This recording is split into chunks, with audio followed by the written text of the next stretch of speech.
Hello. In regards to the article, the first question is, are we convinced by the author's claim?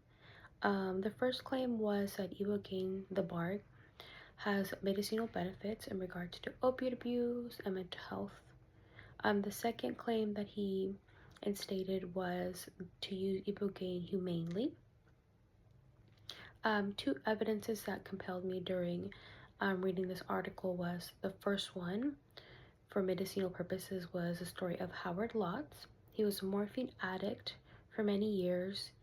He was exposed to ibogaine previously in a previous study, but funds were cut, therefore he wasn't able to proceed.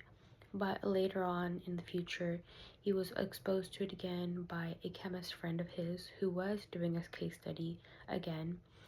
He reports of 30 hours after the consumption of the bark that he experienced immediate decrease on the habit of wanting to do opioid abuse. The second evidence that compelled me for the second claim of obtaining ibogaine in a humanely way was the statement in regards to the Buidi practitioners who used to have the bark available within walking distance.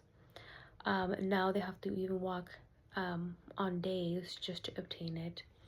And the longer aspect in regards to, when we harvest, we also, take from the soil, its germic compositions in the soil decrease. It also causes decrease in resource in the people who originally are native to the land, the plant that's native to it. So in the sense of also being more humanely in how much we consume and try to preserve it, not just take, but find ways to find a middle ground. In regards to how this text is challenged and has some problems or tense during the reading, was that case study by Lotus, the one that had who wasn't morphine addict and then later on was exposed to it again by his chemist friend.